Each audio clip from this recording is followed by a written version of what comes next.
question everything, for the truth should not be televised. And that's for sure. So with that, you got Woolton High School principal just got put on leave out in Maryland on the basis of that anti-black hatred.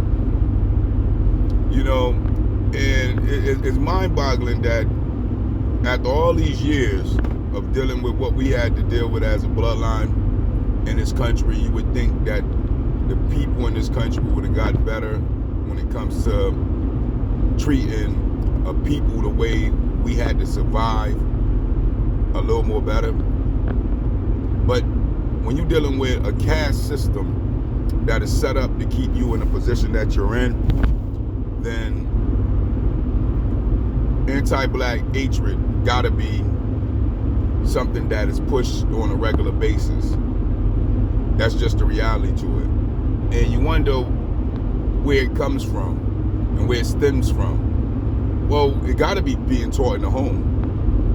Where else would it be coming from, especially if it's hitting high schools and middle schools and elementary schools and stuff like that, when it comes to the children and the different schools where you see Aboriginal Negroes children are being pretty much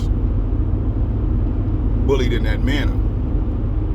And when you think about it, you say, well, wow, if they just give you a bill passed for protection against hate crimes, you would be all right, especially for what the Federal Census of Ethnic Hate Crimes say. You are number one on the list to be aided in this country, literally. But yet, no politicians, the government, nobody has moved on it. Go figure. How could that work when it says anti-black hate crimes in America jumped 1,000-fold on our people? But yet the Asians, they gave them a bill passed when coronavirus was around and doing its thing. But for us, it's like nobody seemed to really care about pushing the law when it's justice for us. I say that over and over again. And now you got out there in Woolton High School, you got these children having to deal with stuff that they shouldn't have to deal with as Aboriginal Negroes of America, especially after all the stuff that their bloodline has already survived. To have to go to school and deal with other children that's pushing that type of rhetoric. It's like, dude, where's that coming from? How do the children pick it up? See, it's something that is being taught. So that way, the system of this caste system of keeping us at the bottom with no resources and no economic growth stays in position. That's what it's about. This is why we got to keep putting boots on ground, 10 toes down, really pushing our narrative, because they ain't pushing our narrative. They don't care. See, they benefit from our suffering. They benefit from maintaining our oppression. That's just what it is. This is why Ali back in the day was able to say, you don't want me around, but at the same time, you don't want me gone either. How do that work for us? How do that work for us? Well, we stuck, trapped on our own land with all sorts of invaders who came to our land, organized the controlling our resources and our economics and political outlook right here on our land. We, as Aboriginal Negroes of America, are being mass incarcerated more than any other nation in the world. We don't got no place to go seek asylum. We don't got no place to get, move back to. We at home, regardless of the school systems and the government teaching you you're African American. I wouldn't take that with a grain of salt. Coming from those that invaded you, those that are openly known to be the colonizers of the land, telling you where you from. How do that work? Your bloodline tells you where you from. And most of your bloodlines tell you you got some type of Aboriginal in you, indigenous in you, when the reality is you are the indigenous, you is the Aboriginal, and everybody else got some of you and them because you're original. That's just what it is. The original come first.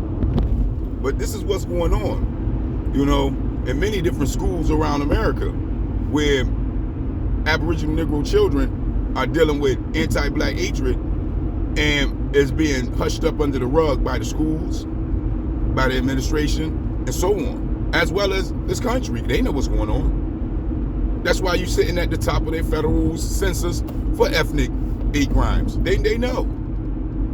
The key is, you got to push the narrative to make things better. You got to get out there and push for the change, because they're not going to do it. Just as much as they owe us for crimes against humanity. They owe us by law. By law. They want to lock you up constantly, rip our households and our families apart, mass incarcerating our men more than anybody in the world, while they not allowing them to get jobs, not wanting to hire them. Oh yeah, they're not wanting to hire us. They're not wanting to give us no loans. This is a history. You can look it up. Ain't nothing new. The key is y'all want to keep pretending and lying to yourself like something changed. Ain't nothing changed with these folks. Ain't nothing changed. They know exactly what they're doing, and they okay with it and downright proud of it. Talk about it at their own homes. The key is, when you want to acknowledge that. Now, don't get me wrong, every individual person in the world could be a good person individually. But we ain't talking individually. We talking collective. And as a collective, they dominate everything in the United States. That's just what it is. And everything that's being dominated is stolen property, stolen goods, stolen history, stolen identity, stolen you name it. That's just what it is. I don't care how many years later it is. You took somebody's stuff, you took somebody's stuff, bottom line. Ain't nothing righteous about that. Ain't nothing honorable about that. Ain't nothing legal about that. Oh, it's a statute of limitation. Yeah, for you to keep somebody, that's all that is. And who came up with that? The same people that stole it. The criminal came up with it. Came up with the statute of limitation, the criminal. He came up with that. Wasn't no law-abiding, upright, honest person that did that. Wrong is wrong, right is right. We stand on soil with a people that done more wrong than anybody on the planet, ain't never, ever, ever, ever been brought to justice for it. And we keep giving them a pass because we can chill with our neighbor, shake hands with our coworker when we do get the job. What that got to do with the system that is controlled by them? That keeps us under a caste system where we're sitting at the bottom on our own lands, under a mountain of lies to keep us confused and divided against each other, so that we don't even know where we at and where we're going and where we're coming from. Well, as long as we don't deal with it, just know what? Your generations, your children, your grandbabies, they'll deal with it. And it'll be on your hands because you sat around and you smiled and accepted all this wrong that was around you that was being done to your people. Even started to blame your people instead of the criminals that robbed and stole and took everything from your people and put your people in this position that they're in. We don't control no resources. We don't control the economic growth in America. That's just what it is. Our face ain't on the dollar. So how do we dominate, control, or manipulate or move ourselves into a better place with everything taken and under the control of those that invaded the land? Yeah, we must come together in order to do something. We must come together in order to move something. We must come together in order to change something. But they done tricked you and gave you a trick bag with these house brothers and sisters on their TVs, took the bag to keep you divided. And guess what you do? You stay divided as they continue to conquer and rule you. And with that, I just don't get it. I just don't understand it. But that is the question. You let me know. Peace, peace.